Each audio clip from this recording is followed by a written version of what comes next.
मेरे परिवारजनों अपने अपने स्थान पर खड़े हो जाएं।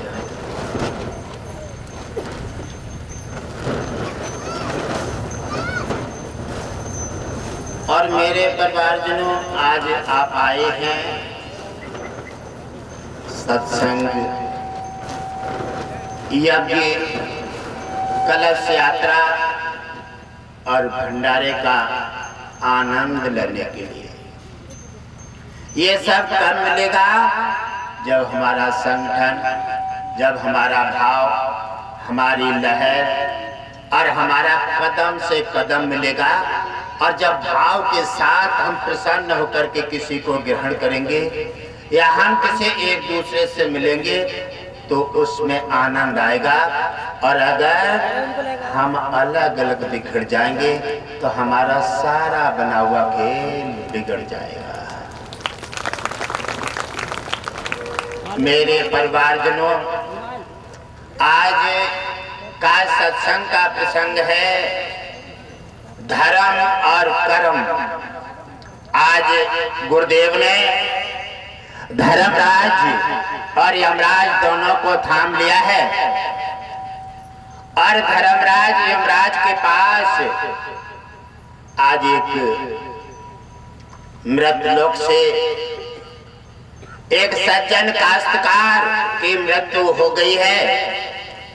और वहां यमराज उनका लेखा जोखा निकाल लिया है। और लेखे जोखे के समय पर धर्मराज भी वही पधार जाते हैं। आज का कथा का और सत्संग का महत्वपूर्ण सीधा सीधा प्रसारण है। और जो भाग्यशाली हैं उसको ग्रहण करके आनंद उठाएंगे। जिन्हें खेत काटना है, अब आप सोचो आपको सारे लाभ मिल जाएं, ये नहीं मिल सकते। ये धर्म और कर्म की कथा है। ये धर्म से क्या मिलता है और कर्म करने से मानव कितनी कितनी समस्याओं से बच करके आजाद हो जाता। तो हे मेरे परिवारजनों, ओम विष्णु हरे घटघट वासी जी ने लगातार सीधा प्रसारण जारी कर दिया है। और उधर धरती का मुसाफिर मर करके यमराज के पास यमलोक में है। और उसी समय धर्मराज भी पधार जाते हैं। यमलोक जो है, यमराज उसका लेखा जोखा ले रहे हैं। और आप अपना अपना आसन ग्रहण कर लें। आसन जमा के बैठे, ध्यान लगाकर बैठे। आज अब सत्संग का दौर वो नहीं रहा है जो पहले था। अब सीधा सीधा प्रसारण है। और यमराज धर्मराज की सीधी सीधी दृष्टि धरती वासियों पर है, धरती वासियों पर है। और धर्मराज ने कहा है यमराज से कि आखिर इनके लिए इतना क्यों डांट रहे हो? अरे ये वहां से परिवार छोड़ करके आया है। और परिवार छोड़ करके तो वैसे भी निराशावादी हो जाता है। जब कोई घर से बेघर होता है और कोई शरीर से छूट करके बेशरीर हो जाता है और जब किसी का कुछ छीन लिया जाता है तो वो निराश हो जाता है। धर्मराज अपना उसकी सहायता करने का प्रयास कर रहे हैं। और उसी समय यमराज कह रहे हैं कि हे धर्मराज जी, आप तो हमेशा धर्म की बातें करते रहते हैं। और यह है धर्म कर्म का कसा। ये धर्म अगर उसका पालन नहीं करोगे तो तुम्हारा कर्म बिगड़ जाएगा। और कर्म बिगड़ गया तो धर्म कर्म दोनों ही मिट्टी में मिल जाएगा। धर्मराज ने पूछा यमराज से कि आखिर ऐसे इस मुसाफिर ने क्या कैसा कर्तव्य किया है जो इसके लिए इतना कड़क दंड और ऐसे घोर नरक में डाला जाता है। एक तो परिवार से अलग कर दिया और एक और नरक में डाला जाता है। तो यमराज ने कहा सुनिए धर्मराज, इसकी करनी करतूतें आप एक एक करके सुनते जाइए। ये धरती पर गया और धरती पर जाकर के इसके पास 100 बीघा जमीन थे और 5 व्यक्ति परिवार में थे। 100 बीघा जमीन, और जमीन जब 100 बीघा में अनाज बोता था तो सबसे पहले व्यवस्था करता था ब्लेड का तार लगाने का, यानी पेट अपना भराए और दूसरे को काटेगा। इसलिए सबसे पहले मैंने मानव जीवन देकर के इसे भेजा, और जब मानव जीवन का इसने कर्तव्य का कोई पालन नहीं किया और मानव बन करके ये शैतान बन गया। हे धर्मराज, ऐसे ही लखे जोखे में ब्लेड के तार लगाता था खेतों पर, और क्या कोई मंदिर है चाहे कोई सत्संग है, और ब्लेड के तार लगा करके खेत रखाता था, अपराध करता था, और नाना प्रकार से मंदिर और धर्म स्थलों का निरादर करके और धन इकट्ठा कर लेता था।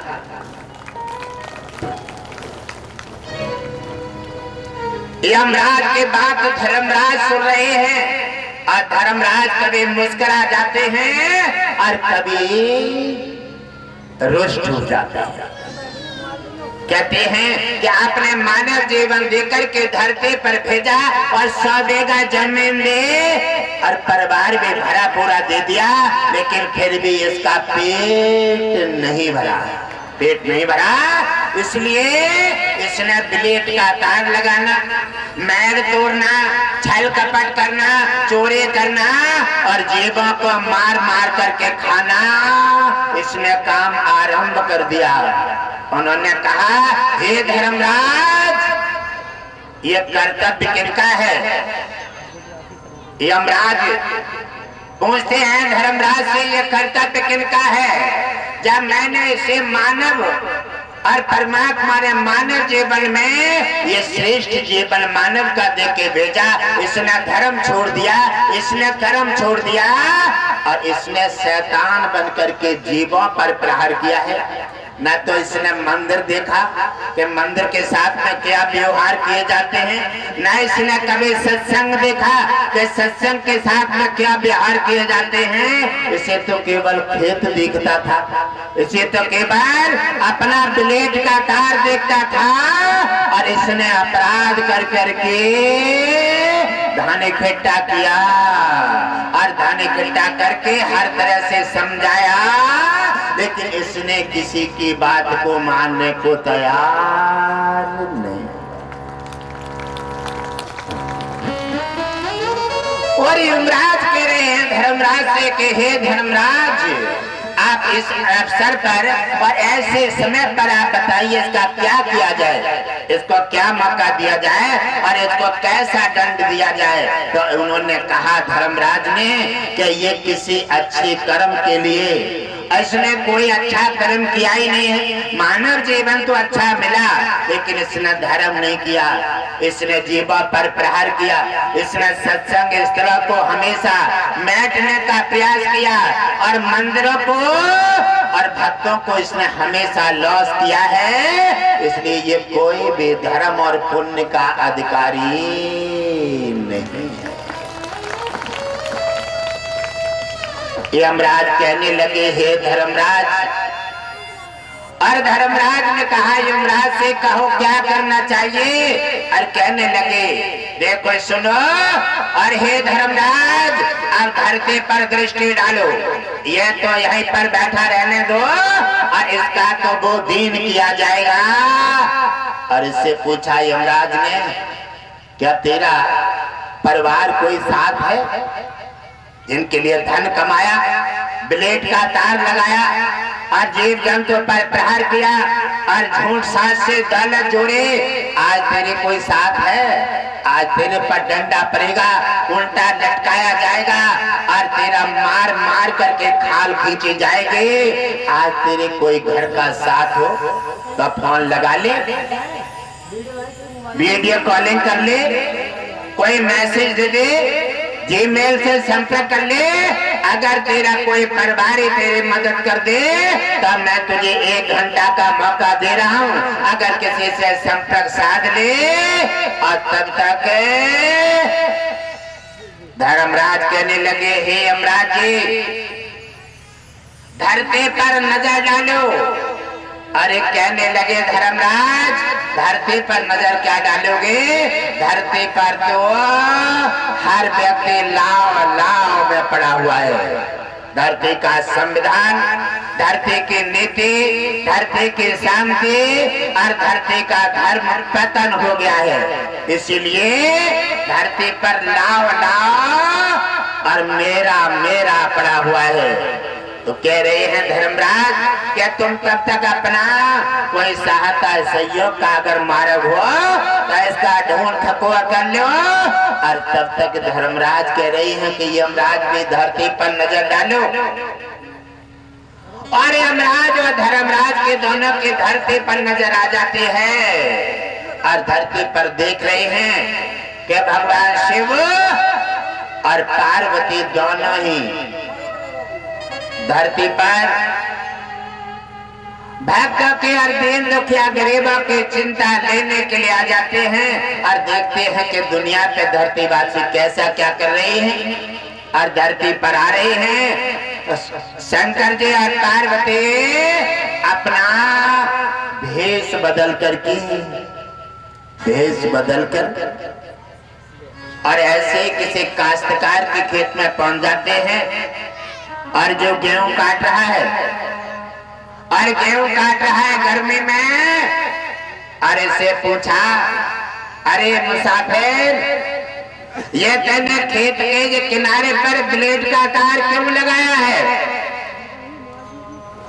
कहने लगा काश्तकार, यहाँ गायें और जानवर काफी अधिक बढ़ गए हैं, इसलिए हमने अपने खाने का साधन बचाने के लिए ये ब्लेड का तार लगाया है। कहने लगे, जे तो तुम सादा तार लगा करके भी काम चला सकते हो, लेकिन इतना बड़ा अपराध तुमने क्यों किया है? इसका आप दंड जानते हैं? कहने लगे, बाबा आगे बढ़ जा और नहीं दंड धरतीवासी देना जानते हैं। वो बात का बात है। अरे लेखा जोखा बाद में देखा जाएगा, आगे बढ़ जा बाबा। और उसने अपना काटने वाला औजार और लेकर के दौड़ पड़ा। धर्मराज कह रहे हैं यमराज से कि धरतीवासी बड़े खतरनाक हो गए हैं। ये तो बड़े सीधे साधे थे, बड़े भोले स्वभाव के थे, और आज मर करके आ गया है तो ये बैठा हुआ है तो ऐसा बैठा है जैसे कुछ जानता ही नहीं। और धरती पर है तो ये कितना खतरनाक है। शंकर जी और पार्वती भेष बदले हुए हैं और उनके ऊपर औजार लेके डट गया है और कह रहा है भाग जाओ और मैं गेहूं की तरह पछाड़ दूंगा। यमराज कहने लगे, धर्मराज कैसे नीति और विधान बदल गया है, क्या किया जाएगा धरतीवासियों का? कि धरतीवासी सोचते हैं कि जब मेरे पास खेत होता है और मेरे पास कोई औजार है और मेरे पास जीवन है, जवानी बुढ़ापा और बचपन जो मिल गया है, मैं ऐसा ही रहूंगा। अब न तो मेरे से खेत छूटेगा, न ये मेरे दांत निकलेंगे, न मेरे बाल सफेद पड़ेंगे, न मेरा जीवन जाएगा और न मेरे पर कभी बुढ़ापा आएगा।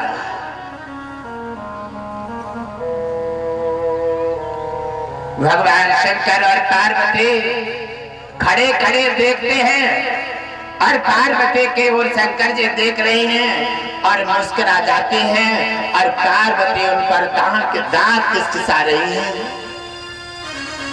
कहने लगी, ऐसे सिधाई से और ऐसे भोलेपन से क्या काम चलेगा? कहने लगी, उमा शांत रहिए, ये धरतीवासी हैं और ऐसे क्रोध करने से काम नहीं चलेगा। अभी तो शुरुआत है, धरती पर आए हैं, अभी आगे बढ़ करके तो देखो।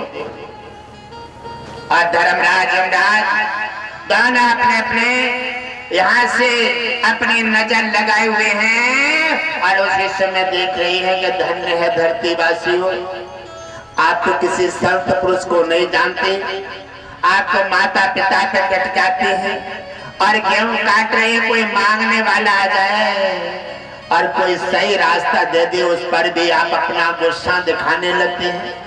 और ऐसे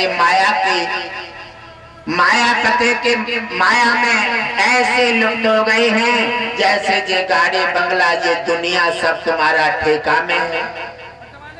और शंकर जी पार्वती आगे बढ़ जाते हैं और कहने लगे तुम्हारी मर्जी है। और यमराज कहने लगे हे धर्मराज, इस काश्तकार का भी ब्लेड लगाने वाले का तीसरे दिन इसकी भी मृत्यु होएगी और जादिन मेरे हाथ में आ जाएगा, क्योंकि अभी 3 दिन इसका जीवन बाकी है। 3 दिन इसका जीवन बाकी है और 3 दिन तक तो जो भी करेगा वो ठीक है। और 3 दिन के बाद इसका पूछूंगा क्या कितना बड़ा होशियार है। और 3 दिन के बाद जो जिसने भगवान शंकर और पार्वती का जो निरादर किया है, ये तीसरे दिन जब इसका मृत्यु हो जाएगी और जब ये मेरे हाथ में यमलोक में होगा और तब लेखा जोखा लेकर के इससे पूछा जाएगा। अभी और तो 3 दिन जी करके और चाहे तो ब्लेड का तार और लगा ले और चाहे दौलत जोड़ के इकट्ठे कर ले और ज्यादा जाएगा वो आदमी सुई की नोक भी लेके नहीं जाएगा। चिंता मत कर। और 3 दिन का मौका और रह गया है और 3 दिन तक खा ले और कमा ले और 3 दिन के बाद यमराज के हवाले में जाएगा और मार मार के जब तुझे नरक में डाल दिया जाएगा और वह दिन तेरा कोई परिवार जन काम नहीं आएगा।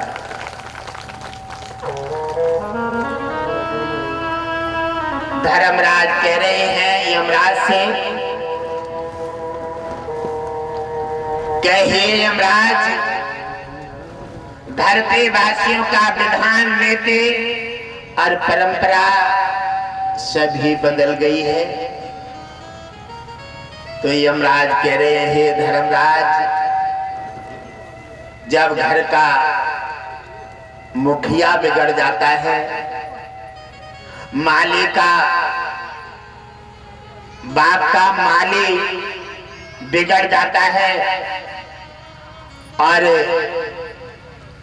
शरीर का सिस्टम खराब हो जाता है, तो समझ लो मिटने का समय आरंभ हो जाता है। और भगवान शंकर और पार्वती बढ़ते बढ़ते और आगे चली जा रहे हैं। एक जगह जाकर के देखा क्या एक मछुआरा नदी के किनारे मार मार के मछलियों का ढेर लगा दिया है। और धर्मराज कह रहे हैं यमराज, जिसको देखो एक शेर और दूसरे को देखो 1.25 शेर, तीसरे को देखो 2.5 शेर और चौथे को देखोगे, यानी धरती पर कोई कम नहीं है। अपराध में एक से एक आगे निकल रही है। और शंकर जी ने जाकर के कहने लगे, देख करके अनदेखा कर देते हैं। और उसी समय पार्वती ने देखा, ना क्या कर रहे हैं आप चिंता लेने निकले हैं। और ये चिंता का दौर क्या है? आप कहते हैं कि फिर मानव को बदला देना पड़ता है और ये कितनी बार मरेगा। मार मार के मछलियों का ढेर लगा दिया है। और हे प्राणनाथ, ये कितनी बार जन्म लेगा और कितनी बार मरेगा। और इसे एहसास कैसे होगा कि मैंने ये अपराध किया है और इसका मुझे दंड मिला है, क्योंकि ये अपराध आज कर रहा है और इससे दंड मिलेगा 1 साल बाद। इसे जानकारी में नहीं ले पाएगा, इसलिए अपराध दिन पे दिन बढ़ता रहेगा और अपराध की चरम सीमा कम नहीं होगी। इसीलिए धर्म पतन हो जाएगा और एक दिन धरती पर अत्याचार पाप का बोलबाला बन। भगवान शंकर कह रहे हे पार्वती से, हे उमा, इसका तो धरती के लिए इंतजार है,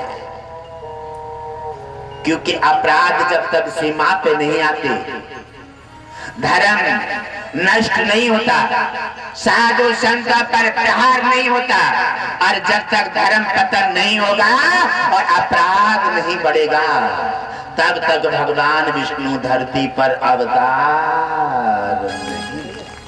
बोलिए विष्णु हरि गणेश नारायण की जय हो।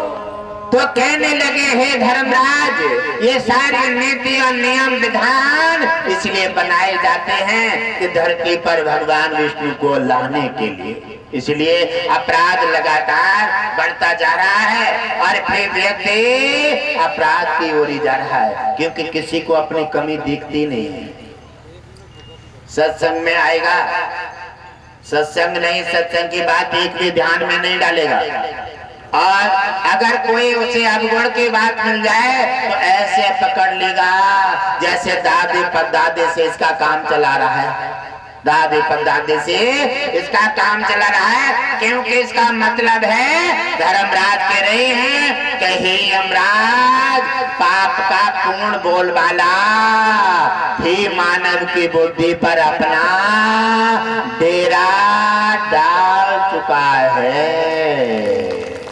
इसलिए मानव अपराध के लिए, अधर्म की बातों के लिए, बर्बाद होने के रास्ता के लिए बहुत जल्दी चुनाव कर लेता है, उसको अपना मकसद समझ लेता है, और जो अच्छे मार्ग को छोड़ करके और उससे रुष्ट होकर के हट जाता है, इसका मतलब है यमराज के धरती पर मानव का पतन का समय आरंभ होने वाला।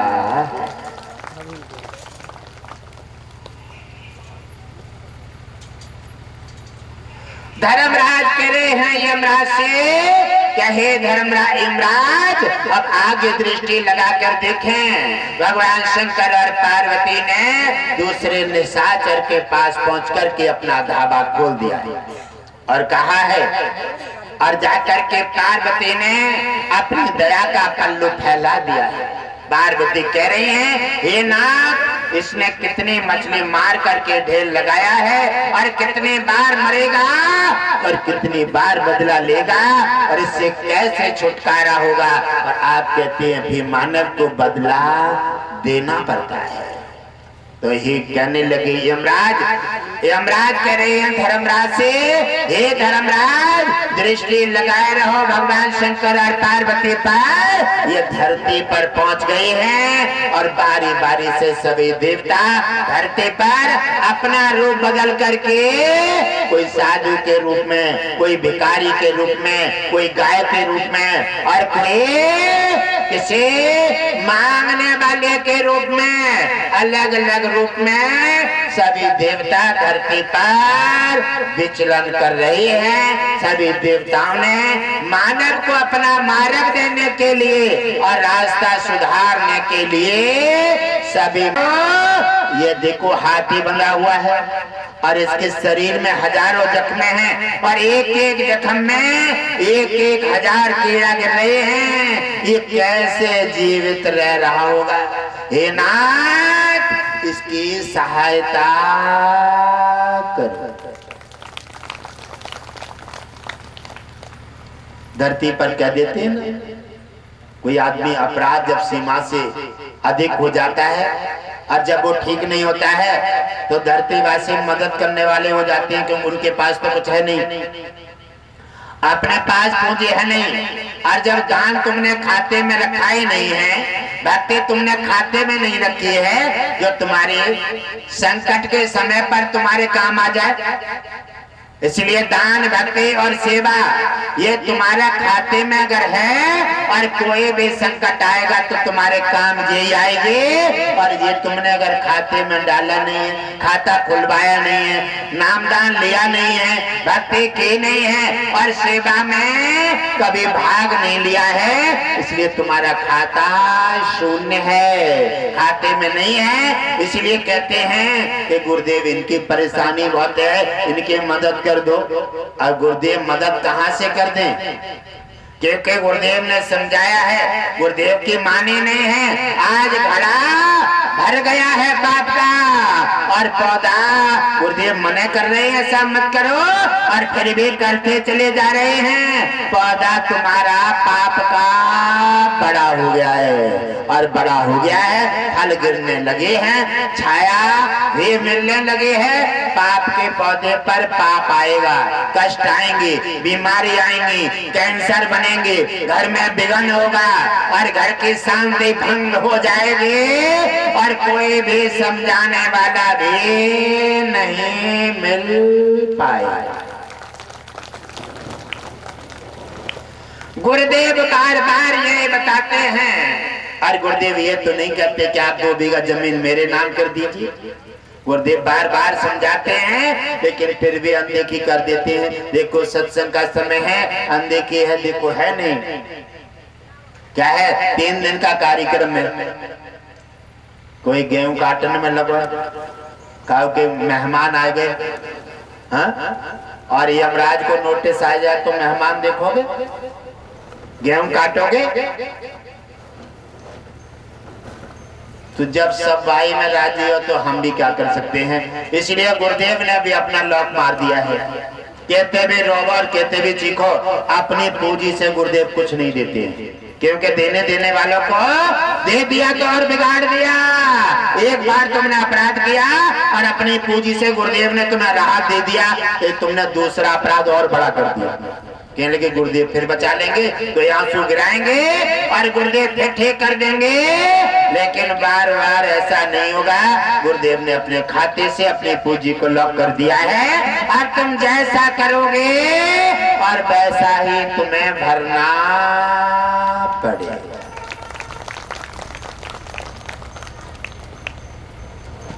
पार्वती कह रही है महादेव जी से, कहे नाथ ये हाथी कैसे जीता होगा, इसके इतनी इस पर दया कीजिए। कहने लगे पार्वती बिना सोचे समझे आप इतनी जल्दी एक दूसरे की मदद करने को तैयार हो जाती हैं। ऐसा ही हमारे धरती वासियों पर होता है, क्योंकि तुम्हें तो पता नहीं है इसने कितना बड़ा अपराध किया है, और वो रो रहा है, गिड़गिड़ा रहा है, माथा पटक रहा है आश्रम पे आकर के, और जो सेवादार होंगे कहेंगे गुरुदेव थोड़ी सी दया कर दो। तो हमने कहा गुरुदेव के पास तो कोई पूंजी है नहीं, अब तुम्हारे पास दान पुण्य हो तो बताओ, तुम्हारो ट्रांसफर कर दे रहे, मदद कर ले, हो सकती है तो मदद करो। और गुरुदेव के पास तो गुरुदेव तो मदद करके पहले ही चुक चुके हैं, इसलिए जितनी मदद करोगे धरती वासियों की उतने ही बिगड़ेंगे, उतने ही बिगड़ेंगे। इसका मतलब है दूरी छोड़ दो और भजन करने दो। अगर इन्होंने लापरवाही करके बांटे कुआं में फेंक दिया है तो प्यासा तड़पने दो, तड़पने दो। प्यासे जब तड़प जाएंगे इन्हें पानी की कदर याद आ जाएगी। ये भक्ति और मानव जीवन के धरोहर जो है, इसके लापरवाही में जो बर्बाद की है, इसकी कदर करने लगेंगे। इसलिए ढील दे करके इन्हें एहसास कराओ। अगर तुरंत साध लोगे तो इन्हें कोई एहसास नहीं होगा। ये धर्मराज कह रहे हैं, यमराज कह रहे हैं धर्मराज से, तो धर्मराज कह रहे हैं हे यमराज बड़ा कठिन पंथ है, कठिन पंथ है, धरती वासी क्यों नहीं समझते। तो उन्होंने कहा हे धर्मराज आप तो धर्म का संचालन करते हैं और आप थोड़ा धर्म का पासा धरती पर बढ़ा दीजिए। और उधर पार्वती कह रहे हैं और उधर शंकर जी ने कहा हे उमा ये हाथी नहीं है, फिर कौन है। कहने लगे ये बोई मछरुआ है। कहने लगे ये बोई मछरुआ है। तो आपने कहा था ये कितनी बार जन्म लेगा और कितनी बार मरेगा। ये मार मार के मछली का ढेर लगा दिया है, ये कितनी बार मरेगा। ये बोई मछरुआ है माँ। इसने ये मर गया है, अब इसे हाथी का जन्म मिला है।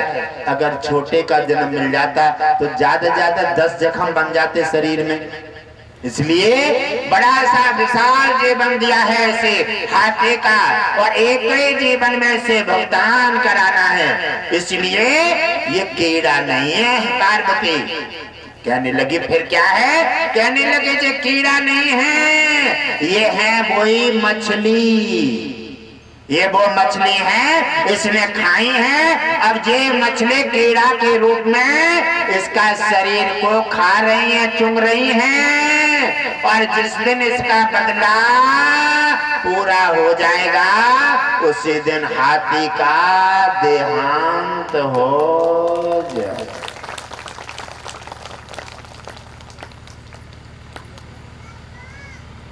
पार्वती कहने लगे हे नाथ, आखिर ये भी कहा जाता है कि सब कुछ तुम्हारे हाथ में है, तो आपने ऐसा बुद्धि क्यों दे दी इसे? आपने इसका सुधार क्यों नहीं किया? आप तो जीवन दाता है, दौर उल्टा भटका देते हैं और दौर फिर सीधा लाने के लिए फिर उसे कष्ट झेलना पड़ता है। आप कैसे दाता हैं और कैसे पिता हैं, और मैं तो माता हूँ, इसलिए मेरी तो ममता जो है बार बार उतार ली है। और पार्वती आंखों में आंसू भर लाती है और कहने लगी हे नाथ, जब आप सब कुछ है तुम्हारे हाथ में है, धर्म और कर्म तुम्हारे हाथ में है, नीति और विधान तुम्हारे हाथ में है, और समस्त संसार का ब्रह्मांड तुम्हारे हाथ में है, फिर आप ऐसा क्यों कराते हैं? शंकर जी कहने लगे हे उमा, आप इस समय धर्म कर्म की बात को नहीं समझ रहे हैं। इस समय तुम्हारी ममता जो है वो तुम्हारी आंखों में झलक रही है। इस समय तुम केवल ममता के दौर में आकर के और ममता बरसा रहे हो। इसलिए हे उमा, हे उमा, ये चीज रीति और विधान है, धर्म कर्म ये साथ साथ में है। ये लीलाधर की लीला है, ये नाटक है। ये अगर इसमें सारे रास्ते नहीं होंगे, सारे मार्ग नहीं होंगे, खाना बनाते समय एक जीवन जीने के लिए कितने साधन जुटाए जाते हैं।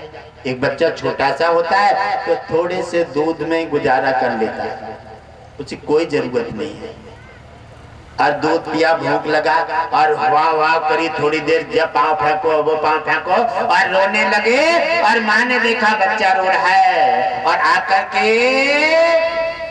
उसकी भूख बुझा करके और फिर लिटा दिया। फिर उसे कोई मतलब नहीं है, तो छोटा सा बच्चा जरा से दूध में गुजारा कर लेता है, और जैसे ही बड़े होते चले जाते हैं, बड़े होते हैं फिर पढ़ाई के लिए पैसा चाहिए, कपड़ा पहले एक थोड़े से काम चलता है, और फिर कपड़े भी बढ़ते चले जाते हैं, खर्चा बढ़ते हैं, फिर बड़े होते हैं, फिर पढ़ाई की जरूरत है, फिर दांत घिसने लगे, फिर तरह तरह के फल खाने लगे, गन्ना खाने लगे, और तरह तरह की चीजों की जरूरत, फिर मोटरसाइकिल चलाने लगे, फिर गाड़ी की जरूरत पड़ी। ऐसे करके तुम्हारी इच्छा बढ़ते चले जाती है। तो कहने लगे हे उमा, अगर संसार में नाटक में अगर सभी रोल नहीं किए जाएंगे तो नाटक विराम हो जाएगा। यही तो है लीलाधर की लीला। इसमें हमारा कोई, हम तुम तो कारीगर हैं, और उन्होंने संचालन करने के लिए हमें तुम्हें कामकाज दे दिया है। सारा संसार का रिमोट का भगवान विष्णु के हाथ में है, और वो किसको क्या देते हैं ये उन्हीं के हाथ में है, और हम तुम तो देख रेख करते हैं। कहने लगे हे नाथ, इसका भोग पूरा होगा और तभी मरेगा। इसने जितनी मछली मारी है सभी मछली इसका शरीर खाएंगी, जीवन का अंत होगा। ऐसे ही प्रत्येक मानव के लिए अपना अपना बदला, अपना अपना भोग भोगना है। आप ये सोचते होंगे किसी को अगर मार रहे हैं या चोरी कर रहे हैं या आप दलाली कर रहे हैं या फिर आप गुरु से कहीं अपनी नजर चुरा रहे हैं। आप सोच रहे होंगे कि हम बचे हुए हैं, लेकिन आप अपने जीवन में एक ऐसी कुल्हाड़ी चला रहे हैं। आप अपने जीवन में, आप अपने परिवार में एक ऐसा पौधा खड़ा कर रहे हैं कि गुरु से बचा करके, गुरु के अनदेखी करके, गुरु के आदेश की अवहेलना करके आप अपने जीवन के लिए वो ऐसी खाई में डाल रहे हैं कि जिसको बचाने वाले भी हार जाएंगे।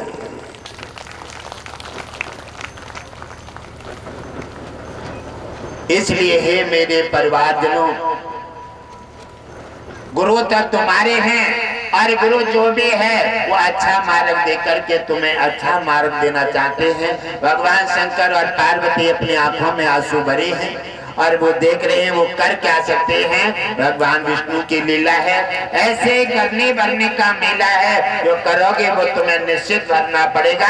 इसलिए अच्छा पौधा लगाओ, दान और सेवा का, गुरु के आदेश का पालन करो। गुरु हमेशा अच्छा मार्ग देता है। और सत्संग में रह करके कोई भी अवगुण के पास मन जाओ, अवगुण की आदत जो बन जाएगी, उस आदत में तुम्हारा पौधा लग जाएगा उसका। और देखो, ये मत सोचो क्या गुरुजी तुम्हारे कोई बात नहीं जानते हैं। ये समझो कि गुरुजी हर बात तुम्हारे सामने शेयर करना नहीं चाहते। कहते हैं कि अभी सुधर जाओ, अभी सुधर जाओ, अभी सुधर जाओ। जब नहीं सुधरते हो और तब तक पौधा बड़ा हो जाता है। आदत का पौधा और बड़ा हो जाएगा। अब बड़ा हो जाता है, उसका भुगतान तुम्हें करना है। गुरु के आदेश का पालन नहीं करोगे, गुरु की बात नहीं मानोगे, तो गुरु हटा करके तुम्हें अपने घर छोड़ देगा। जैसे अगर बात नहीं मानते हैं भगवान की, तो भगवान अपने रिकॉर्ड से हटा देता है। अगर संतान बात नहीं मानती माता पिता के, तो माता पिता संतान को बेदखल कर देते हैं, बेदखल हटा देते हैं। क्योंकि जन्म दे के कर्म का कोई साथी नहीं है। इसलिए कर्म अच्छा कीजिए, अच्छा कर्म करोगे सभी साथ बने रहेंगे और साथ मिलकर के। ये है सत्य का संग, सत्य का संग है। भगवान विष्णु ने अपना प्रसारण अपने हाथ में ले लिया है।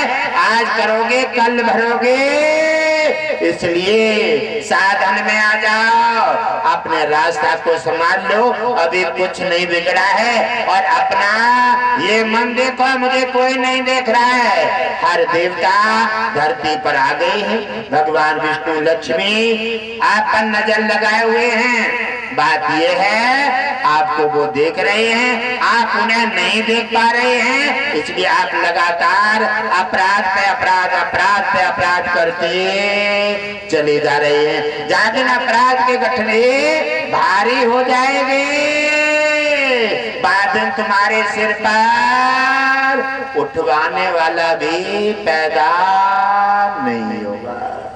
समझ में क्या? धर्मराज कह रहे हैं यमराज से, क्या इसने भी भगवान शंकर का भी निरादर किया और पार्वती ने अपनी आंखों में आंसू ला करके, और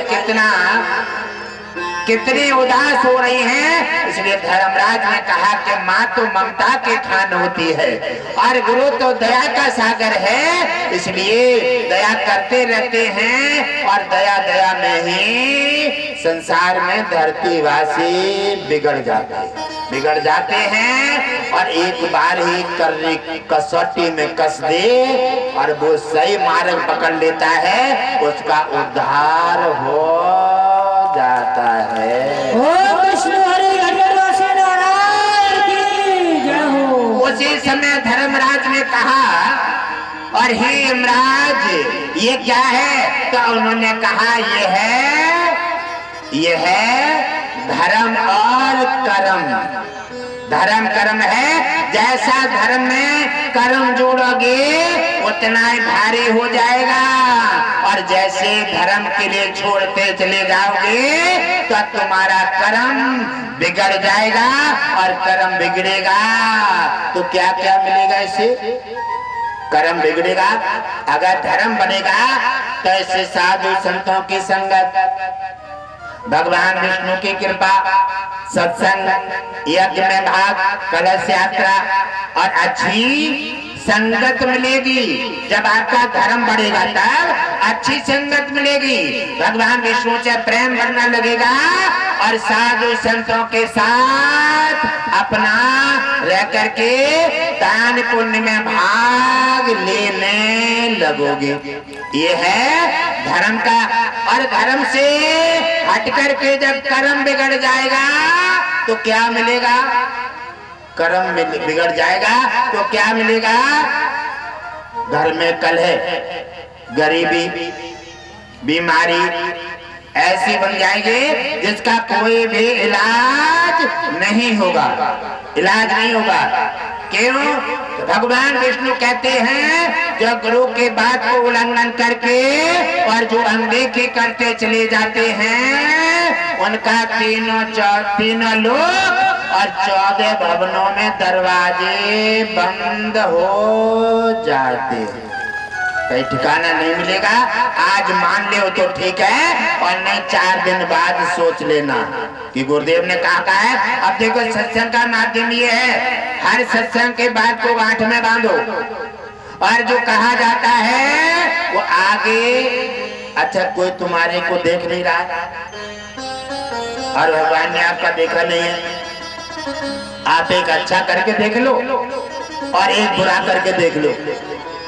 अच्छा करके देखोगे आपका 10 दिन व्यतीत नहीं होगा तो अच्छा फल आपको मिल जाएगा, और बुरा करके देखोगे तो 10 दिन व्यतीत नहीं होंगे तो लो आपका बुरा तुम्हारे सामने आ जाएगा। आप करके देख लो तो ये आपको अपने आप स्वतः इसका रिजल्ट मिल जाएगा, और इसी के सहारे आप अपना मार्ग बना लो। मार्ग बना लो। उससे क्या होगा? जब तुम्हारा कर्म बिगड़ जाएगा तो कर्म बिगड़ गया तो क्या बचा है? कर्म बिगड़ गया क्या बचा? कर्म बिगड़ते ही आपका धर्म बिगड़ गया, और धर्म बिगड़ गया तो किससे क्या करोगे? सबसे पहले साधु संतों से नफरत, गुरु की आज्ञा का उल्लंघन, घर में लड़ाई झगड़ा, भारी बीमारी, कैंसर जैसी बीमारी, और कोई सोना पकड़ोगे और मिट्टी बन जाएगी, और खेती में लगाओगे, खेती खाने लगेगी, खा लेगी, देगी नहीं, और जितने भी अपने होंगे सब गैर हो जाएंगे, सब गैर हो जाएंगे अपना, क्योंकि तुम्हारा धर्म पतन हो गया है।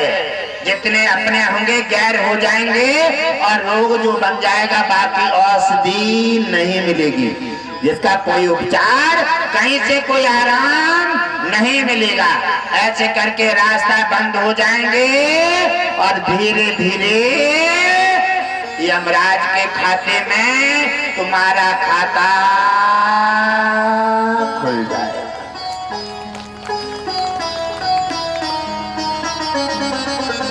जो मानव जीवन की धरोहर जो तुमने प्राप्त करी, भगवान विष्णु कहते हैं कि जो मानव जीवन के लिए देवता तरसते हैं, और मानव जीवन की उत्तम रचना है भगवान विष्णु ने की है, और मानव उत्तम जीवन की रचना के लिए आज उनकी मायापति की विष्णु जी को छोड़ करके और माया के पीछे दौड़ गया है। और कितनी सुंदर रचना है, और सब कुछ उन्होंने तुम्हें कितना कितना सुंदर दिया है। खाने के लिए, पीने के लिए, रहने के लिए सारे साधन दिए हैं, लेकिन पेट नहीं भरा। आप हमेशा अगर आपको 100 बीघा दे करके, धर्मराज ने कहा कि 100 बीघा इसे काश्तकार को दे करके तुमने सब कुछ दिया और फिर भी इसका पेट नहीं भरा, और इसी समय यमराज ने कहा इसलिए आज इसकी मृत्यु हो गई है, आज हमारे हाथ में है। और मार करके उल्टा लटकाया और लटकार करके जाकर के पीव के नरक में डाल करके और कहा कि जितने कष्ट सहने किए हैं, जितने साधु संतों की निंदा और अपमान किए हैं, आश्रमों के साथ में मंदिरों के साथ में दुष्व्यवहार किए हैं, और जितने काश्तकार जितने ब्लेड के तार लगा करके जितने जानवर जख्मी किए हैं, वो सब तेरे सब बदला पूरा हो जाएगा और तब तू नरक से निकाला जाएगा। और उसके बाद तेरे से बचा कुचा भुगतान लेकर के अब आप तो 8 दिन बाद तेरे से लेखा जोखा लिया जाएगा। और उसी समय कहा यमराज ने, हे धर्मराज, हमारा तुम्हारा वार्तालाप जो है अब इतना ही समय है हमारे तुम्हारे मीटिंग का। अब अगले 10 दिन बाद फिर से मीटिंग में आप उपस्थित होंगे और तब तक देखेंगे कि ये काश्तकार का क्या हाल होगा। इसने ब्लेड के तार लगाने पर जीव जंतु गाय और जितने जानवर कटे हैं सब खाएंगे सब, और बदला इसी को देना है, भोगना है। तो कहने लगे, धर्मराज ने कहा कि धरतीवासी क्यों नहीं समझते?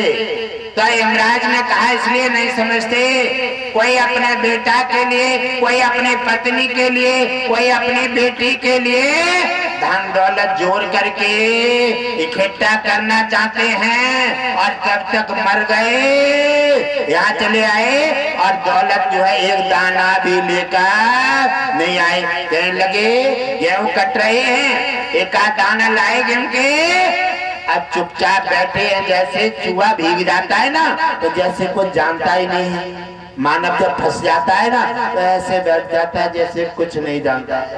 और यहाँ पर कहीं चौराहे पे बैठे हो तो साधु संतों की बुराई, मंदिरों की बुराई, दुनिया भर की दलाली, दुनिया भर की इलेक्शन की बातें जगह जगह जगह जगह ऐसे चलेंगे कि वो तो कोई बोल नहीं पाएगा उनके सामने। बातें खूब छकेंगे और दिन आगे ना यमराज के हाथ में। आज वो काश्तकार तार लगाने वाले ब्लेड के यमराज के हाथ में है और नरक में डाल दिया है। 10 दिन के बाद उनसे लेखा जोखा लेकर के और दूसरे नरक में बदला जाएगा। कहने लगे, हे यमराज, आप तो बड़े कठोर हृदय हैं, आप इतने कठोर हृदय नहीं होते तो धरती वासियों का लेखा जोखा कैसे ले पाते? और हम तो धर्म ठहरे, हम तो इतनी कठोर दंड नहीं दे सकते हैं। मानव को समझाने का प्रयास कर रहे हैं। और यमराज कह रहे हैं, ये धर्मराज, मानव के मानसिकता ऐसे बन गई है, किसी को एक बार अगर गुस्सा आ जाए ना और गुस्सा वाले को मनाने वाला मिल जाए तो बाकी गुस्सा कम नहीं होगी। उसका गुस्सा का बीज पड़ गया और बीज पड़ गया तो पेड़ बड़ा होने लगेगा। इसलिए धर्मराज कह रहे हैं, ये यमराज, मुझे लगता है कि संसार का पतन होने का समय आ गया है, क्योंकि कोई धर्म के कर्म के साथ संत और धर्म स्थलों पर व्यक्ति वार करता है, मानता नहीं। धर्म स्थलों को हटाना चाहता है, मैटना चाहता है और उसे नफरत करता है। ये मैन कारण है उसका पतन का। और धर्म स्थलों पर जो अपना वार करने का प्रयास करेगा और धर्म स्थलों से साधु संत महापुरुषों से नफरत करके दोष भाव अगर दुराचार रखेगा तो समझ ले उसका मिटने का समय आ गया है। धर्म की रक्षा करने के लिए भगवान विष्णु धरती पर पहुंच गए हैं, अलग अलग रूपों में अपनी लीलाएं कर रहे हैं। भगवान शंकर शंभु और अन्य लाला पवन पुत्र भगवान विष्णु के रक्षा में अलग अलग लीलाओं के साथ अपना नाटक आरंभ कर दिया है। इसलिए धरती वासियों की सहायता करने के लिए, धर्म की रक्षा के लिए साधु संत ब्राह्मणों का इज्जत आदर करने के लिए और आश्रमों की रक्षा करने के लिए भगवान विष्णु लक्ष्मी के सहित धरती पर पहुंच गए हैं। और कोई मानव या तो समझ लेगा और नहीं समझेगा तो समझ ले कि यमराज के खाते से उसका पिटारा खुल जाएगा। और जाकर के शंकर जी कहने लगे, हे पार्वती, इसका समय आने पर हम तुम्हें उत्तर देंगे और आप आगे बढ़े। और शंकर जी पार्वती को लेकर के, क्योंकि कोई व्यक्ति दुष्टाचारी है उसे समझाना चाहते हैं और समझाओगे उसे बुरा लगेगा, अगर उसे अच्छा कहोगे तो वो लड़ने को तैयार हो जाएगा, इसलिए उसके कर्म पर उसे जाने दो। और चले जाते हैं और उधर धर्मराज कह रहे हैं यमराज से कि इस मुसाफिर का क्या होने वाला है। मारते मारते ये रुक ही नहीं रहा, कहने लगे इसका पौधा लग गया है अपराध का, इसके जीव चिटा के ले रही है और जीव जंतुओं का और मछलियों का मांस खाने के लिए, और इसकी जेब भर जाती है, पैसा का लालच पड़ गया है इसे। इसका मतलब है धर्मराज ने कहा क्या होना है, कहने लगे धर्मराज देखते रहो, ये सब लेखा जोखा ये मुसाफिर बैठा है, इसका 1 घंटे बाद तुम देखेंगे कि इसका मैं क्या हाल बनाऊंगा और तुम्हारे सामने ये एक एक बात उगलेगा और कैसे गिड़गिड़ाता है। ऐसे ही धरती पर कर्म करने वालों का, साधु संतों का निरादर करने वालों का, धर्म स्थलों को परेशान और बर्बाद करने वालों का, और मंदिर और माता पिता साधु संतों का निरादर करने वालों का वो हाल होने वाला है जो कभी सोचा नहीं है। देखते जाओ। तो यमराज कह रहे धर्मराज से कि दृष्टि नीचे डालो। भगवान शंकर पार्वती फिर आगे बढ़ जाते हैं, आगे बढ़े और कुछ समय व्यतीत हुआ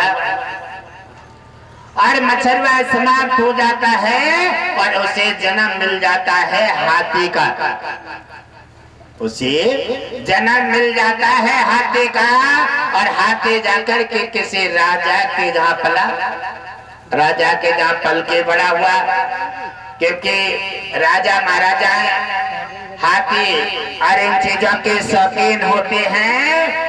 और हाथी जब बड़ा होता है और जब लेखा जोखा का समय आता है तो हाथी के शरीर में जख्म बन जाते हैं और एक एक जख्म में 1,000 कीड़ा गिरने लगते हैं।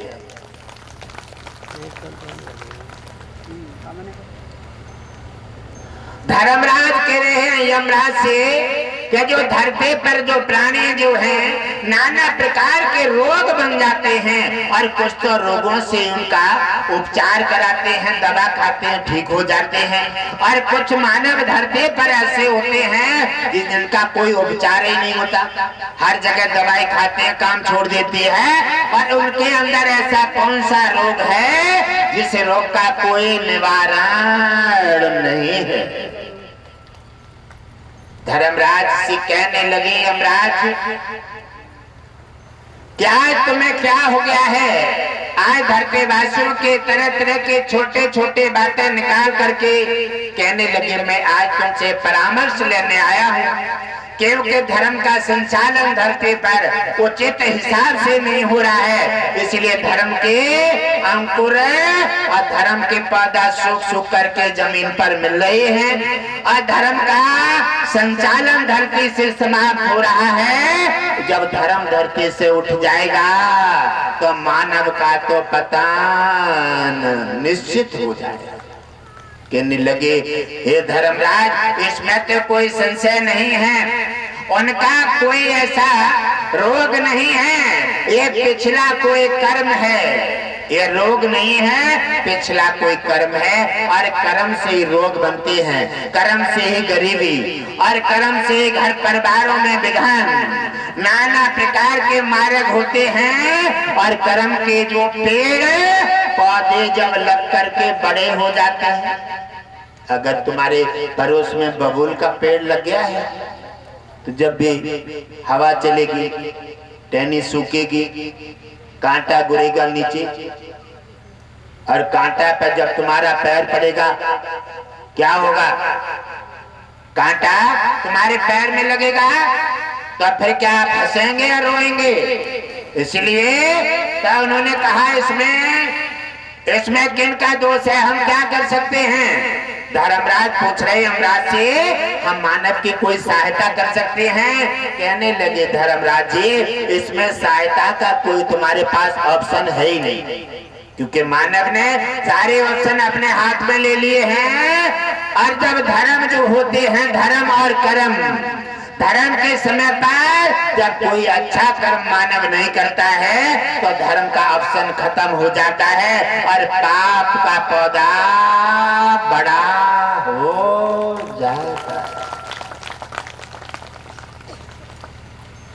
और उधर हाथी के कीड़े पड़ने आते हैं, हजारों जख्म है शरीर में और एक एक जख्म में हजार हजार कीड़ा गिर रहे हैं। समझ लो, करने भरने का सब यहीं पर है। जीवों पर प्रहार करोगे, काटोगे, निश्चित कटोगे। और अगर दलाली करोगे, किसी को ठगोगे तो निश्चित ठगई में आओगे। आज तुम किसी को ठगोगे और कल तुम निश्चित ठग जाओगे, क्योंकि भगवान विष्णु ने अपना विधान की पुस्तक धरती पर खोल दी है। अब कोई भी अनदेखे नहीं कर सकता। आज करो और कल भरो। और उन्होंने कहा कि हाथी के शरीर में से हजार हजार जख्में और एक एक हजार कीड़ा एक एक जख्म में से निकल रही हैं। और भगवान शंकर ने कहा कि पार्वती को अब उत्तर देने का समय आ गया है और पार्वती को लेकर के आ जाते हैं। हे उमा, धरती पर चलो। अब ये तो क्षेत्र बहुत घूम लिया है, अब कछला और बदायूं और सभी क्षेत्र घूम लिया है। अब बरेली और जाकर देख लो। और जैसे जाकर पहुंचते हैं तो एक तालाब के किनारे, रोड के किनारे राजा ने उस हाथी को बंधवा दिया, क्योंकि राजा ने कहा इसे ले जाओ और इसके जख्में, इसके शरीर में बदबू आने लगी है। बदबू जानते हैं किससे कहते हैं? बदबू कहते हैं अकर्म से, बदबू कहते हैं दुराचार से, बदबू कहते हैं कुछ कर्म ऐसे हो जाते हैं जो अपना होता है ना और देख लेता है कि जो हमसे कुछ मांगेगा या पूछेगा या एक दिन ठहरने की व्यवस्था, तो वहां से हट जाओगे। क्या भले तुम्हारा है, खून का है, भाई है, बाप है, पत्नी है, बेटा है और बाकी कर्म ऐसे हैं, कहने लगे अगर जो रुक गया तो मेरे को भी चिपकैया लग जाएगी। इसलिए ये शांत बैठ जाओ, इससे निकल जाने दो। ऐसा ही हाथी का अपराध चरम सीमा पर पहुंच गया है और राजा ने कहा बदबू आने लगी है। बदबू आती है अक्रम से, बदबू आती है दुराचार से और बदबू आती है दुष्टाचारी दुष्कर्म से। ऐसा जब पेड़ पौधा लग जाता है, इसलिए जाकर के उन्होंने कहा हाथी को ले जाओ और बांध दो रोड के किनारे। और जैसे हाथी को रोड के किनारे बांध देते हैं और उधर भगवान शंकर पार्वती को लेकर के उसके पास रोड पर निकल पड़ते हैं। निकले चले जा रहे हैं, कह रहे हैं हे पार्वती, देखो धरती पर कितने कितने सुंदर पेड़ हैं और कितने कितने सुंदर खेती और पकवान पौधे फल और कैसी कैसी हरियाली है। और कहती हैं हरियाली तो है, अरे नाथ ठहरो, मानव जीवन की धरोहर है और महात्मा ने तुम्हें सौंपी है, ये श्रेष्ठ जीवन है, इसको देवता भी तरसते हैं। और माता पिता हर जन्म में मिलेंगे, लेकिन हर जन्म में गुरु नहीं मिलेंगे। गुरु तो केवल मानव जीवन में मिलते हैं। गुरु जीवन की धरोहर समझो, और 84 लाख योनियों में कोई गुरु नहीं पहचान सकता। गुरु को केवल पहचानोगे मानव जीवन की धरोहर, ये गुरु की धरोहर है। इसको समझें, अच्छाई पहचाने, अच्छे वृक्ष लगाएं, और ये जरूर सोचते रहें कोई अपराध का समय आ रहा है, विरोध है, यहाँ आकर के कोई स्वाद न ले। आप ये सोच रहे हैं कि हमें चावल सर्दी कर देते हैं, हाँ? अच्छा ये बताओ, घर पे आप सब्जी बनाओ और कितना भी मसाला और कितना भी चौपल लगा लो, भंडारे जैसी सब्जी कोई घर बना सकता है? बताओ कोई बना सकता है? हाथ उठाओ, कोई बना सकता है? चाहे भंडारे की सब्जी बनाने वाला हो मन से बना दे और कैसे भी सब्जी बन जाए, इतनी टेस्टी सब्जी बनती है। फिर आप ये कहां से रह जाता है चावल हमें सर्दी करते हैं, हम चावल नहीं खाएंगे, हा? ये कहा, ये तो तुम्हारे मन की चंचलता है। जब भंडारे की सब्जी भंडारे में बदल जाती है तो चावल वे प्रसाद में बदल गए। हर चीज प्रसाद में। आप कोई भी भोजन समझ के खाओ मत, आप प्रसाद समझ के ग्रहण करो, प्रसाद समझ के ग्रहण करो। आप किसी के लिए नफरत में मन देखो, आप देवियों को लक्ष्मी समझो और देवताओं को विष्णु जी समझ लो। प्रेम बढ़ता रहेगा, नफरत स्वयं खत्म हो जाएगी, दुराभाग खत्म हो जाएगा और सभी में सामान्य व्यवहार बनेगा, और इसी से तुम्हारा सबका समाज का कल्याण हो जाएगा। ओम विष्णु हरि गणेश नारायण की जय हो। और अगर मेरे परिवारजनों अगर प्रसाद समझ के नहीं, खाना समझ के खाओगे तो समझ लो खाने की पटका पट्टी होगी, ये हम नहीं खाएंगे, गुस्सा भी होगी, स्वार्थ कहीं लगा रहेगा। आप ये समझ रहे हैं हम इतना काम कर रहे हैं आपके सत्संग में, अरे ऐसी बात क्यों करते हो? आखिर ये बताओ तुम कौन हो जो तुम काम कर रहे हो? आखिर ये बताओ तुम कौन हो जो काम कर रहे हो? आपने ये कहा कि हमने आकर के इतना काम किया है। अच्छा ये बताओ, काम कोई गंगा पे इस समय एक मुर्दा फूकने के लिए आया है और भाई उठाए लाओ और वहां से काम करवाओ, करेगा काम? जब काम कर रहा है तुम्हारे अंदर, तुम नहीं कर रहे, भगवान विष्णु कर रहे हैं। जब तुम्हारे अंदर चैतन्य स्वरूप परमात्मा मौजूद है और वो काम कर रहा है, और आप कर रहे हो काम हम कर रहे हैं, आप तो माध्यम है। इसलिए आप ये चीजें ऐसे कह करके सारी चीजें खत्म हो जाती हैं। हर चीज भाव के साथ करो, और जो भी प्रसाद खाना है भगवान विष्णु का प्रसाद है। क्या कर रहे हो? भगवान विष्णु की कृपा है। और कोई हानि हो गई, भगवान विष्णु की कृपा है। कोई लाभ हो गया, भगवान विष्णु का प्रसाद है। सब कुछ अगर भगवान विष्णु पे बोलोगे, भगवान विष्णु किसी दिन प्रसन्न हो जाएंगे और तुम्हारे लिए असीमित अपना प्रेम दे करके और तुम्हारा कल्याण कर देंगे। गुरुदेव लक्ष्मी नारायण स्वामी सरकार की जय हो। और आप ये सोचा कि अच्छा हो गया तो मैंने कर लिया है, और बुरा हो गया तो जो भगवान ने कर दिया है, ये तो अन्याय है, ये तो कोई रास्ता नहीं है। इसलिए जो भी है, आप जा रहे हैं सत्संग सुनने कहीं, और कितो देखत जा रहे, कितो बढ़त जा रहे हो, पटका लगो, गलती तुम्हारी है। आंखें क्यों दी देखने के लिए? आप इधर उधर देखते जा रहे हो, और भगवान कह रहा है रे पगले, सत्संग जाए तो नजर नीची कर ले, सत्संग जाए तो स्वाद वहीं छोड़ दे, सत्संग जाए स्वार्थ छोड़ दे, और सत्संग जाए तो मेरे तेरे के भावना भाई छोड़ दे। इसलिए और फिर भी नजर इधर उधर डाल रहा है तो पटका मारो और गिर गए। कहने लगे अब हम सत्संग न जाएंगे, क्या लगे क्यों? और हम सत्संग जा रहे, हम गिर गए, हमारो पैर टूट गो, सत्संग पे आरोप लगा दो। ये ना देखो हम किधर देख रहे थे, हमारी गलती है। भगवान ने तुम्हें आगाह किया है कि तुम क्या कर रहे हो, ये तुम अपना रास्ता संभाल लो, रास्ता संभाल लो। अभी छोटा सा ही पैगाम दिया है और रास्ता न समझो तो पहाड़ गिरने वाला है, पहाड़। इसलिए ईश्वर थोड़ा सा इशारा देकर के तुम्हें मार्ग दे देता है, ईश्वर का मार्ग इशारा समझिए। इसलिए गुरुदेव संकेत देते हैं, हे मेरे परिवारजनों, आप अपने को संभाल लो, आप अपना संभालो, क्योंकि तुम्हारा मलबा, आप जो भी काम करते हैं वही तुम्हारा बीज तुम्हारे पास गिर जाता है, पौधा बड़ा हो रहा है, पनप रहा है, वही तुम्हें किसी दिन घातक हो जाएगा। इसलिए अच्छा काम कीजिए, अच्छी सोच रखिए और अच्छा कर्म कीजिए, जिससे तुम्हारा सब कुछ अच्छा होता रहेगा। और यज्ञ जो है बड़ा अद्भुत यज्ञ है और यज्ञ में सभी देवता पधार रहे हैं।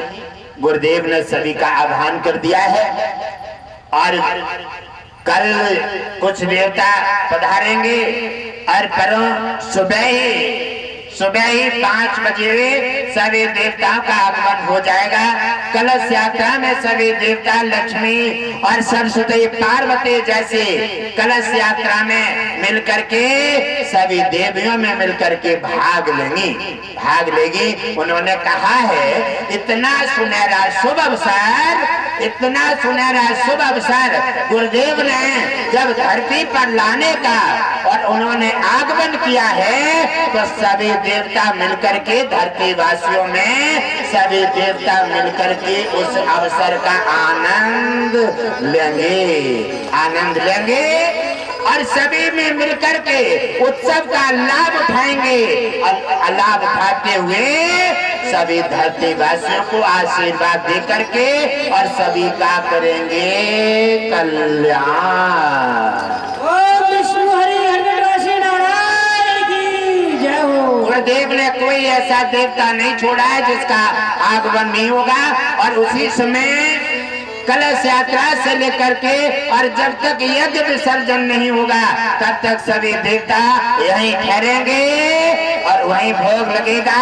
और श्रद्धा के साथ मैं चाहूंगा मेरे परिवारजनों, आप मिलकर के सभी बड़े भाव के साथ सभी देवताओं को समझ करके उन्हें आओ इज्जत और सम्मान दें। मेरा मकसद ये है कि आप उन्हें अपना समझ लें। वो तुम्हारे हैं, वो तुम्हारा कल्याण करने के लिए आ रहे हैं। वो निराश हो जाते हैं जब उन्हें वो सम्मान नहीं देते, जब उनका भाव नहीं करते, आप उनका जयकारा नहीं लगाते और जब उनके अंदर भाव प्रकट नहीं करते और वो निराशावाद हो जाते हैं। इसलिए गुरुदेव फिर से थाम लेते हैं, हम कह देते हैं, हे नाथ, अरे ये धरती वासी हैं, ये तुम्हें नहीं देख पाते हैं, आप इन पर कृपा कीजिए। आप तो उदार परमात्मा हैं और इन पर कृपा करने का तुम्हारा उद्देश्य है, आप कृपा कीजिए। और सभी देवता पधार रहे हैं और सभी अपनी मनोकामना पूरे करने के लिए,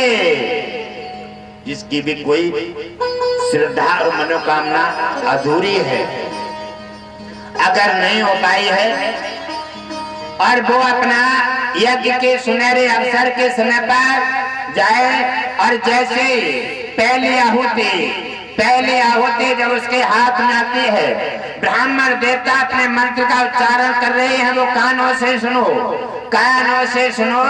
और आहुति को अपने हाथ पर रखो।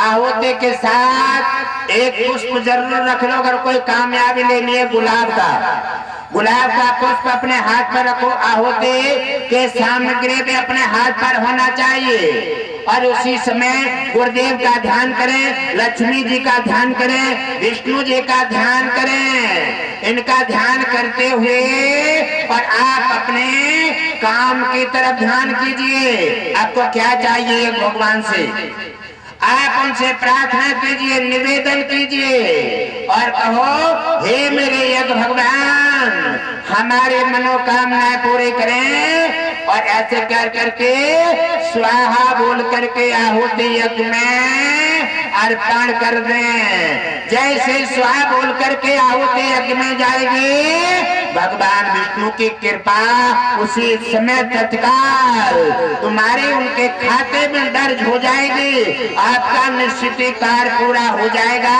मनोकामना पूरी होगी, विष्णु कृपा बरसेगी, तुम्हारा होगा कल्याण। ओम विष्णु हरि नगरवासी नारायण की जय हो। और मेरे प्रिय परिवारजनों, कुछ पाने के लिए कुछ खोना तो पड़ेगा। जब तक कुछ नहीं खोगे, यहाँ क्या खोना है? अहंकार। यहाँ क्या खोना है? लालच। यहाँ क्या खोना है? क्रोध। और यहाँ क्या खोना है? केवल समय खर्च करना है। ये जब करोगे तो भगवान विष्णु, मैं तो तुम्हें जागृत कर रहा हूँ, आप जग जाओ, आ गए हैं। और ना जाने कितने समय उन्होंने मुझे वचन दे दिया है, और वो तो दुनिया के पालनहार हैं।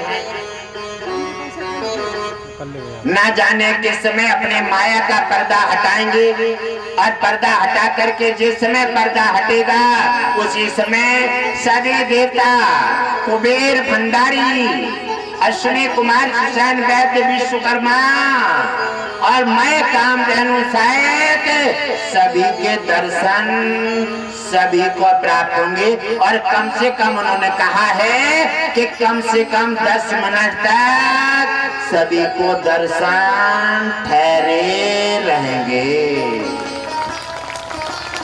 और हे मेरे परिवारजनों, बात क्या है कि जब तक तुम लहर नहीं आएगी, इसलिए आपको यमराज बनाया है और हमें धर्मराज। हम धर्म का संचालन करते हैं और तुम दुनिया का करने भरने का लेखा जोखा लेकर के, और जैसा उनका कर्म होता है उनका वैसा दंड दे करके और नरक में डाल देते हैं।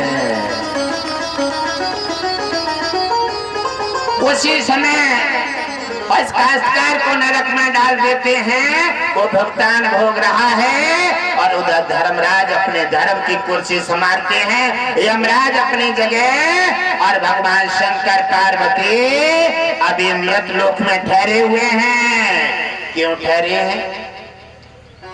कि घट बाजी जी का कार्यक्रम आ गया है ना, 3 दिन का। 3 दिन का कार्यक्रम है। कल भी बड़े अद्भुत प्रवचन होंगे, और अद्भुत प्रवचन के साथ कल मीटिंग भी रखी जाएगी सेवादारों की, क्योंकि कलश यात्रा है। परसों सुबह कलश यात्रा है, और कलश यात्रा में बड़ी सावधानी के साथ भाग लिया जाएगा।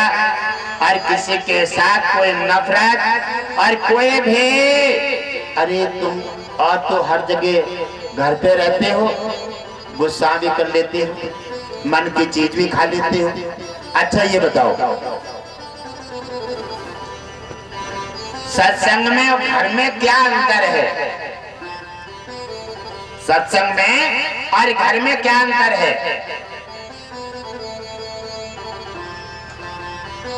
सत्संग जो है वो एक समावेश है।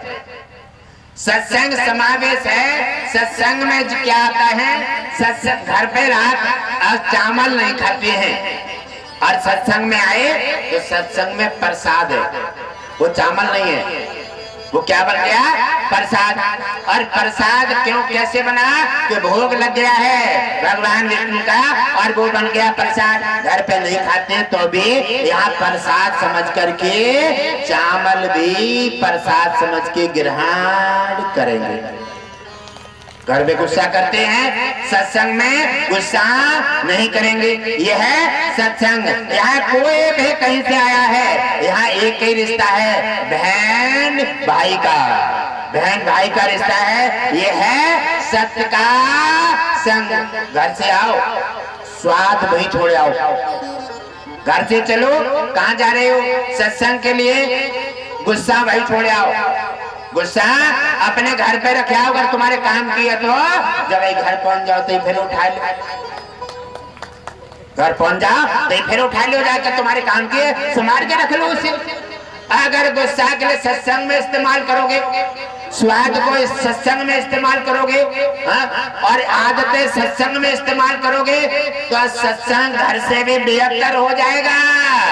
सत्संग में देवताओं की नजर में है। सत्संग में आपने एक बार झूठ बोला तो एक अपराध लगा, और सत्संग में आपने झूठ बोला तो आपको 100 अपराध लगेंगे एक अपराध की। वहां तो एक अपराध का एक ही अपराध मिला, और सत्संग में आपने एक अपराध किया तो 100 अपराध 100 पाप तुम्हारे सिर पर धारण हो गए। यह है घर का और सत्संग का ये फर्क है। आपने जो घर करते हैं वो सत्संग में नहीं, और जो घर खाते हैं वो सत्संग में नहीं।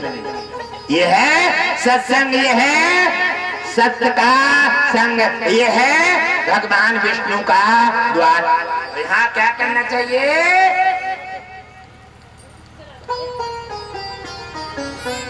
जो भी चीजें हैं तुम्हारे अगर अच्छी लगती हैं, जैसे लालच की चीजें हैं, लालच भी सत्संग में नहीं होना चाहिए। पक्षपात नहीं होना चाहिए, पक्षपात नहीं होना चाहिए। क्यों? परस रहे हैं और लाइन में निकले, देखे वो अपना बैठा है तो और बीच में छोड़ दे और पल्ली जाके परस दे। ऐसा क्या होता है जानते हो? ये कितना बड़ा अपराध है। ये 100 गौएं मारने का अपराध उसी समय लग जाता है। अब आप जी बताओ, मैं तुम्हें क्यों बता रहा हूँ ये बातें? इसलिए बता रहा हूँ कि सत्संग करते हुए भी लाभ नहीं मिल रहा है। लाभ नहीं मिल रहा है क्योंकि तुम्हारा और सत्संग का रास्ता दोनों कहीं हो जा रही है। आपका रास्ता इधर है और सत्संग का लगे। जब तुम्हारा रास्ता यूं मिल जाएगा, यूं मिल जाएगा, तार से तार नहीं भिड़ेगा, तो लाइव कॉल कहीं करो, अगर नंबर 1 बदल जाए, कॉल कहाँ लगेगी? तो आप ऐसा ही कर रहे हैं, ऐसा ही हो रहा है, क्योंकि आप घर का भी क्रोध यहाँ इस्तेमाल करते हैं, घर का लालच यहाँ इस्तेमाल करते हैं, और घर की स्वाद भी यहाँ इस्तेमाल करते हैं। ये तो यहाँ कोई धरती नहीं है, यहाँ कोई डेला नहीं है, यहाँ कोई कांटा नहीं है। यहाँ घर पे चले जाएं, अगर कहीं लेटोगे तो मच्छरदानी मोर्टीन इस्तेमाल करना पड़ती है। हाँ? और देखो यहाँ सत्संग में आए हो, कोई मच्छरदानी नहीं है, मोर्टीन नहीं है, और कोई किसी प्रकार का प्रतिबंध नहीं है, और कोई चींटी भी किसी को नहीं काटती है, बिच्छी तो अलग रह गई। सत्संग भगवान विष्णु का ये घर है। यहाँ पर आकर के हमें सारे रास्ता बदल देना चाहिए। अगर स्वाद है तो घरे छोड़ देना चाहिए, अगर गुस्सा है तो घरे छोड़ करके आओ, अगर लालच है घरे छोड़ करके आओ, और जो भी कोई आदत है तो घरे छोड़ आओ। और जैसे पहुंच जाओ तो तुम्हारे लिए कीमती है तो जाके फिर उठाए दो, ना सट रही है तुम्हारी तो घर पे जाके उठा लो। लेकिन सत्संग में जब आओ तो सत्संग में देवता बन के आओ, देवता बनकर आओ। सत्संग में शैतान बन के नहीं, स्वार्थी बन के नहीं, लालची बन के नहीं, गुस्सा लेके नहीं। आप सत्संग में देवता बन के आओगे तो देवता में देवता मिल जाएंगे, लाइन मिल जाएगी, गुरु की बात समझोगे, दया धर्म से जुड़ जाओगे, दान पुण्य सेवा भक्ति और बड़े श्रद्धा आस्था के साथ करोगे, और सत्संग का तुम्हें पूर्ण फल मिलेगा। इससे भगवान विष्णु लक्ष्मी प्रसन्न होंगे, उनके आशीर्वाद मिलेगा, इससे होगा तुम्हारा कल्याण। गुरुदेव लक्ष्मी नारायण स्वामी सरकार की जय हो। और कल्याण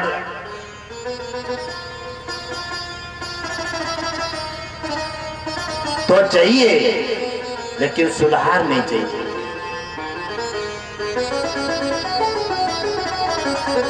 आप जानते हो कि गुरु धरती पर क्यों आते हैं?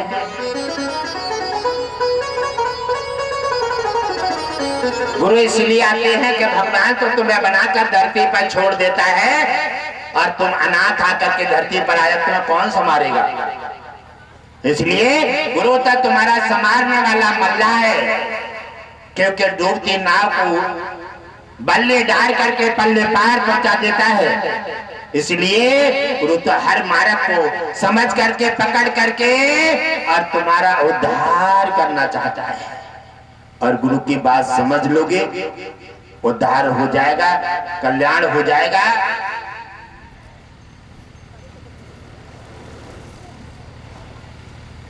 और देखो मेरे परिवारजनों,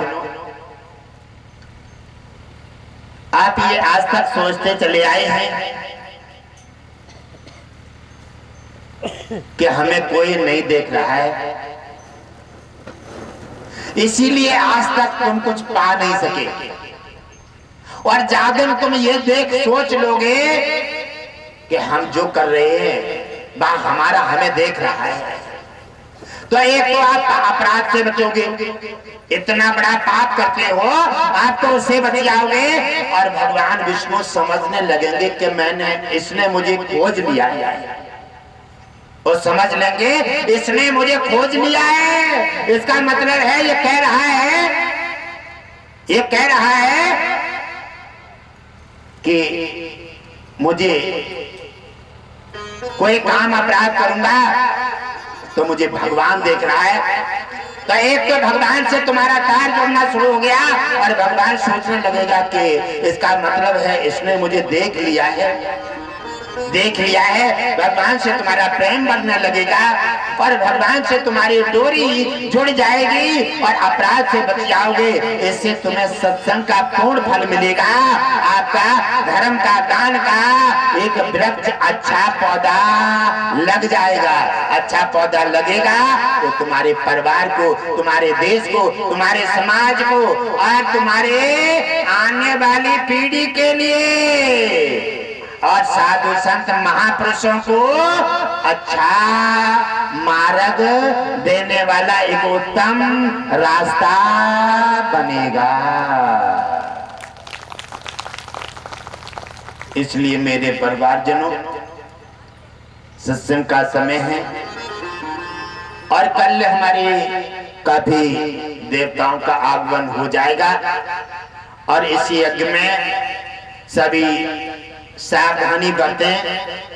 सभी ये मैं मान सकता हूँ कि आप देवताओं को नहीं देख सकते, देवता आपको देखते हैं। अगर आप देवताओं को देखना सीख गए, अगर सीखने लगे, अगर उससे डरने लगे और आप सोचने लगे मैं कोई अपराध कर रहा हूँ तो मुझे देख रहे हैं, मेरे भगवान देख रहे हैं, गुरु की दृष्टि पड़ रही है, तो आप अपराध से बच जाएंगे। आपका अच्छा पुण्य पेड़ लग जाएगा तो आपका मानव जीवन की धरोहर आपके लिए अच्छी उत्तम हो जाएगी।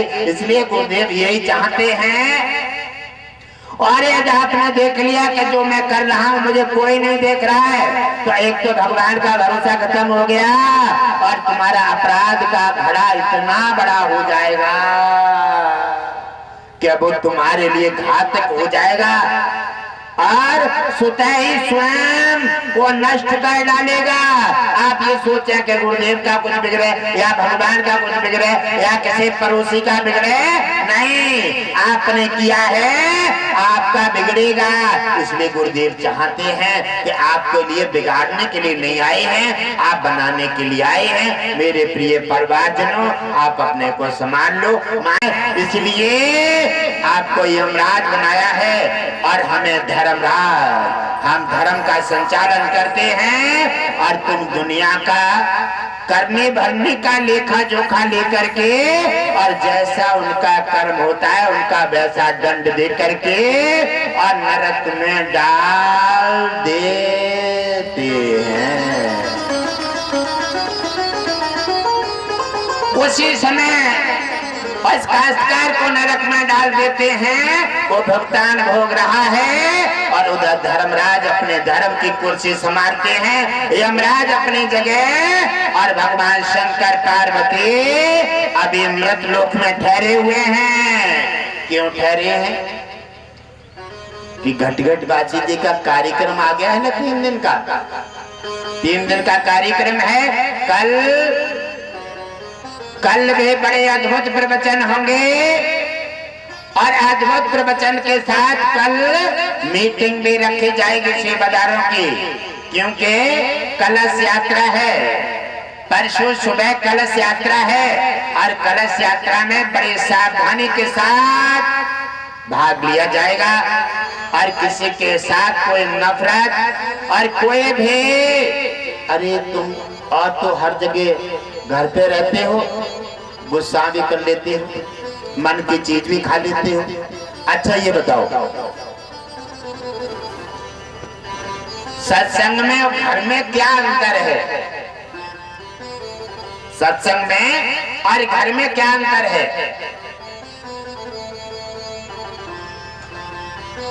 सत्संग जो है वो एक समावेश है।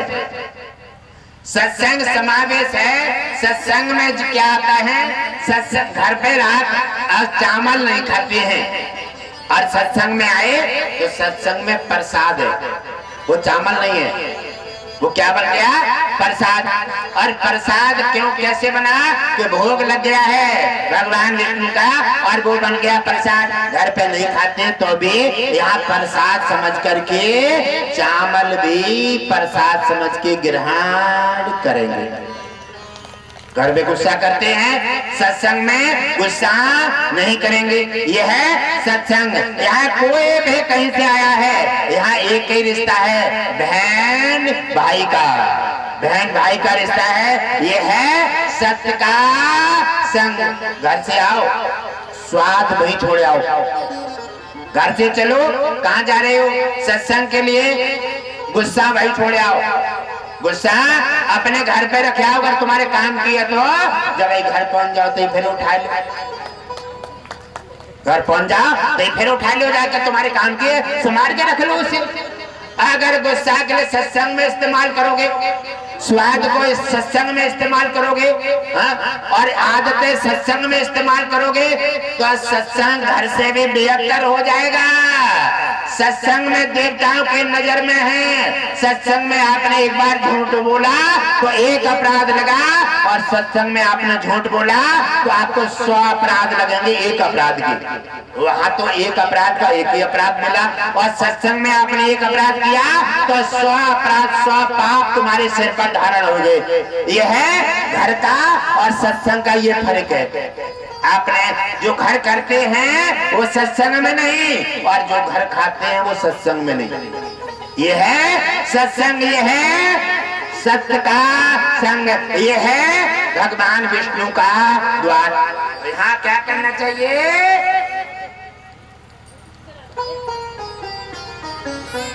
जो भी चीजें हैं तुम्हारे अगर अच्छी लगती हैं, जैसे लालच की चीजें हैं, लालच भी सत्संग में नहीं होना चाहिए। पक्षपात नहीं होना चाहिए, पक्षपात नहीं होना चाहिए। क्यों? परस रहे हैं और लाइन में निकले, देखे वो अपना बैठा है तो और बीच में छोड़ दे और पल्ली जाके परस दे। ऐसा क्या होता है जानते हो? ये कितना बड़ा अपराध है। ये 100 गौएं मारने का अपराध उसी समय लग जाता है। अब आप जी बताओ, मैं तुम्हें क्यों बता रहा हूँ ये बातें? इसलिए बता रहा हूँ कि सत्संग करते हुए भी लाभ नहीं मिल रहा है। लाभ नहीं मिल रहा है क्योंकि तुम्हारा और सत्संग का रास्ता दोनों कहीं हो जा रही है। आपका रास्ता इधर है और सत्संग का अलग है। जब तुम्हारा रास्ता यूं मिल जाएगा, यूं मिल जाएगा, तार से तार नहीं भिड़ेगा तो लाइव कॉल कहीं करो, अगर नंबर 1 बदल जाए कॉल कहाँ लगेगी?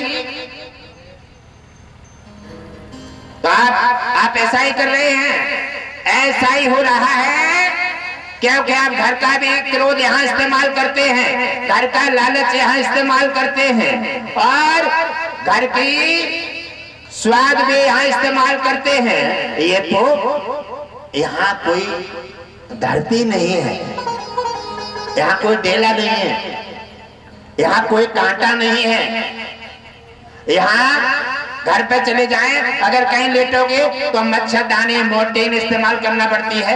हाँ? और देखो यहाँ सत्संग में आए हो, कोई मच्छरदानी नहीं है, मोर्टीन नहीं है, और कोई किसी प्रकार का प्रतिबंध नहीं है, और कोई चींटी भी किसी को नहीं काटती है, बिच्छी तो अलग रह गई। सत्संग भगवान विष्णु का ये घर है, यहाँ पर आकर के हमें सारे रास्ता बदल देना चाहिए। अगर स्वाद है तो घरे छोड़ देना चाहिए, अगर गुस्सा है तो घरे छोड़ करके आओ, अगर लालच है घरे छोड़ करके आओ, और जो भी कोई आदत है तो घरे छोड़ आओ। और जैसे पहुंच जाओ तो तुम्हारे लिए कीमती है तो जाके फिर उठाए दो, ना सट रही है तुम्हारी तो घर पे जाके उठा लो। लेकिन सत्संग में जब आओ तो सत्संग में देवता बन के आओ, देवता बनकर आओ। सत्संग में शैतान बन के नहीं, स्वार्थी बन के नहीं, लालची बन के नहीं, गुस्सा लेके नहीं। आप सत्संग में देवता बन के आओगे तो देवता में देवता मिल जाएंगे, लाइन मिल जाएगी, गुरु की बात समझोगे, दया धर्म से जुड़ जाओगे, दान पुण्य सेवा भक्ति और बड़े श्रद्धा आस्था के साथ करोगे और सत्संग का तुम्हें पूर्ण फल मिलेगा। इससे भगवान विष्णु लक्ष्मी प्रसन्न होंगे, उनके आशीर्वाद मिलेगा, इससे होगा तुम्हारा कल्याण। गुरुदेव लक्ष्मी नारायण स्वामी सरकार की जय हो। और कल्याण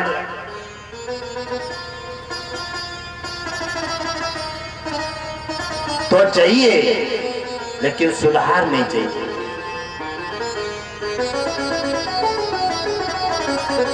आप जानते हो कि गुरु धरती पर क्यों आते हैं?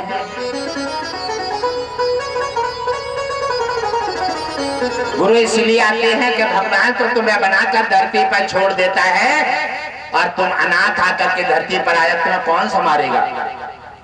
इसलिए गुरु तो तुम्हारा संभालने वाला मल्ला है, क्योंकि डूबती नाव को बल्ले डाल करके पल्ले पार पहुंचा देता है। इसलिए गुरु तो हर मार्ग को समझ करके पकड़ करके और तुम्हारा उद्धार करना चाहता है। और गुरु की बात समझ लोगे, उद्धार हो जाएगा, कल्याण हो जाएगा।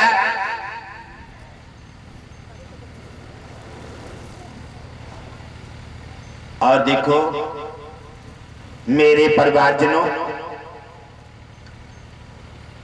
आप ये आज तक सोचते चले आए हैं कि हमें कोई नहीं देख रहा है, इसीलिए आज तक तुम कुछ पा नहीं सके।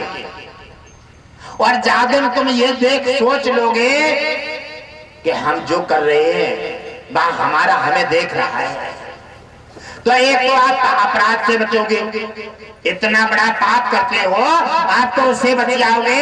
और भगवान विष्णु समझने लगेंगे कि मैंने इसने मुझे खोज लिया है, वो समझ लेंगे इसने मुझे खोज लिया है। इसका मतलब है ये कह रहा है, ये कह रहा है कि मुझे कोई काम अपराध करूंगा तो मुझे भगवान देख रहा है। तो एक तो भगवान से तुम्हारा तार जोड़ना शुरू हो गया और भगवान सोचने लगेगा कि इसका मतलब है इसने मुझे देख लिया है, देख लिया है। भगवान से तुम्हारा प्रेम बढ़ने लगेगा और भगवान से तुम्हारी डोरी जुड़ जाएगी और अपराध से बच जाओगे। इससे तुम्हें सत्संग का पूर्ण फल मिलेगा, आपका धर्म का दान का एक वृक्ष अच्छा पौधा लग जाएगा।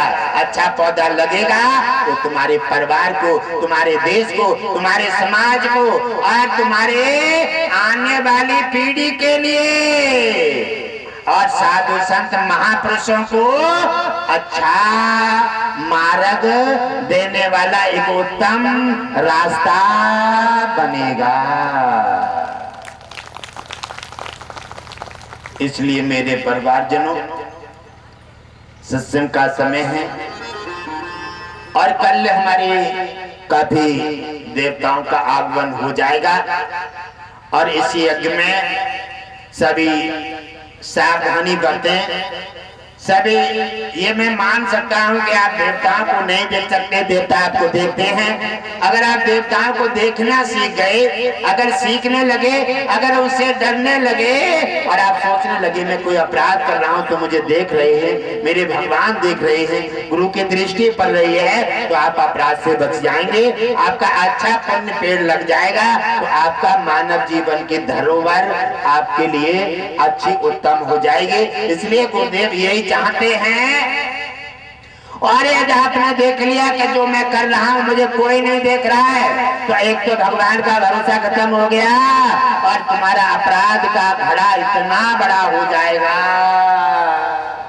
कि वो तुम्हारे लिए घातक हो जाएगा और स्वतः ही स्वयं वो नष्ट कर डालेगा। आप ये सोचें कि गुरुदेव का कुछ बिगड़े या भगवान का कुछ बिगड़े या किसी पड़ोसी का बिगड़े, नहीं, आपने किया है आपका बिगड़ेगा। इसलिए गुरुदेव चाहते हैं कि आपके लिए बिगाड़ने के लिए नहीं आए हैं, आप बनाने के लिए आए हैं। मेरे प्रिय परिवारजनों, आप अपने को संभाल लो। माता कलश के पास में कुबेर भंडारी का स्थान रहेगा। कुबेर भंडारी लक्ष्मी के हैं, धन के स्वामी कुबेर भंडारी।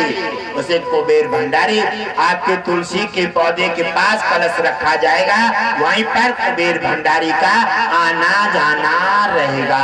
और तुलसी के पास तुलसी है लक्ष्मी और सालिक राम जी हैं भगवान विष्णु, तीनों का समावेश होगा और वहां पर गुरुदेव का भी आना जाना रहेगा। इसी प्रकार सारी चीजें माध्यम में रहेंगी और भगवान विष्णु की कृपा बरसेगी, संकट कटेंगे, गरीबी हटेगी, घर के कलह हटेंगे, शांति मिलेगी।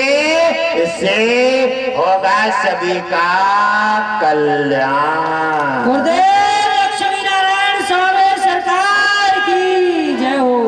हे मेरे परिवारजनों, ओम विष्णु हरि घटघट वासी जी अपनी वाणी को इसी वक्त विराम देते हैं। तुम्हें दर्शनों की प्यास नहीं लगेगी और तब तक ऐसे ही रहोगे जब तक कि बच्चे को भूख लगती है और बच्चे को रो करके जब तक माँ की तरफ चीखता नहीं है तब तक माँ भी दूध नहीं पिलाती है। और भगवान तो तभी आएगा धरती पर तुम्हें दर्शन देने के लिए जब आप उतावले हो जाएंगे, जब आप रोने लगेंगे, चीखने लगेंगे, एक आवाज होगी, एक जयकारा होगा, एक कदम होगी और एक श्वास होगी। जब एक ही कदम, एक नारा, एक आवाज हो जाएगी, भगवान विष्णु अपना माया का पर्दा हटा करके दर्शन दे करके तुम्हारा करेंगे कल्याण। और मेरे परिवारजनों, ये 3 दिन तक ये मंदिर है, मंदिर में कोई किसी प्रकार की गंदगी नहीं होना चाहिए और मंदिर को मंदिर समझें, क्योंकि देवताओं का निवास। आज कुछ देवता अपनी ड्यूटी पर रात्रि के 12 बजे के बाद आ जाएंगे और आप अपना ये यज्ञ समझें, अपना सत्संग समझें और कोई काम करते हैं अपना समझ के करें। ऐसा जब करोगे तो भगवान विष्णु भी आपको अपना समझेंगे। हमारा मतलब ये है कि आप भगवान विष्णु के वंशज हैं, आप भगवान विष्णु को समझ लें, भगवान विष्णु आपको समझ लें। आपका उनका तुम्हारा जो बिछोड़ हो गया है, बिछोड़ हो गया है, आप उन्हें नहीं जानते और वो तुम्हें नहीं जानते। जो बिछोड़ हो गया है वो गुरुदेव मिलाना चाहते हैं। जब बिछोड़ से जब फिर से मिला हो जाएगा, उनकी कृपा दृष्टि हो जाएगी, इसी से तुम्हारा होगा कल्याण। ओम विष्णु हरि घटघटवासी नारायण की जय हो। भाई सही आरती के लिए खड़े हो जाएं।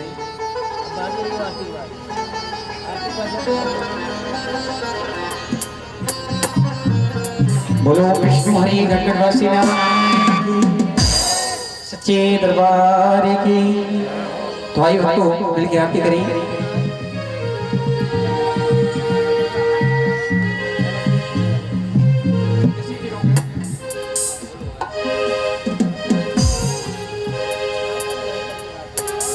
बोलो सच्ची दरबार की आरती श्री हरि घटी घटी वासी आरती श्री हरि घटी घटी वासी श्री विष्णु नंद सुखरासी श्री विष्णु नंद सुखरासी आरती श्री हरि घटी घटी वासी आरती श्री हरि घटी घटी वासी पुरुषोत्तम नारायण स्वामी पुरुषोत्तम नारायण स्वामी हरि हरि अंतर्यामी अरुणाचल अंतर्यामी कमलापति श्री विष्णु नमामि कमलापति श्री विष्णु नमामि मंगल कोटि निवासी मंगल मंदिर निवासी आरती श्री हरि घटी घटी वासी आरती श्री हरि घटी घटी वासी आरती राघव राम जाने की आरती राघव राम जाने की आरती लखन श्री हनुमान की आरती लखन श्री हनुमान की आरती अपनी मात पिता की आरती अपने मात पिता की जिनमें जन्म दियो सुखदाई दियो सुखदाई आरती श्री हरि घटी घटी वासी आरती श्री हरि घटी घटी वासी आरती राधा कृष्ण मुरारी आरती राधा कृष्ण मुरारी आरती नंदनी भगवती हितकारी आरती नंदनी भगवती हितकारी केशव वासुदेव परिवारी केशव वासुदेव परिवारी आरती तेजिका मधुमासी आरती तेजिका मधुमासी आरती श्री हरि घटी घटी वासी आरती श्री हरि घटी घटी वासी आरती गिरिजा शंकर प्यारे आरती गिरिजा शंकर प्यारे दुर्गा गणपति रवि सितारे दुर्गा गणपति रवि सितारे सकल देव सब संकट तारे सकल देव सब संकट तारे विष्णु देव से आनंद रसी विष्णु देव से आनंद रसी आरती श्री हरि घटी घटी वासी आरती श्री हरि घटी घटी वासी आरती नारद सारद स्वामी आरती नारद सारद स्वामी आदेव सोनिगा गुण सुखधामी अरुण सोनिगा गुण सुखधामी व्यासी आदि सुख देव नमामि व्यासी आदि सुख देव नमामि मंडले तुलसी गले हंसी मंडले तुलसी मंगल रासी आरती श्री हरि घटी घटी वासी आरती श्री हरि घटी घटी वासी कोई हरि जी की आरती गावे कोई हरि जी की आरती गावे सुख संपत्ति नदी हरिया सुख संपत्ति नदी हरिया आरती सब दे बन सुखकारी आरती सब दे बन सुखकारी आरती का जय हमारे अपना आरती आरती श्री हरि घटी घटी वासी आरती श्री हरि शिव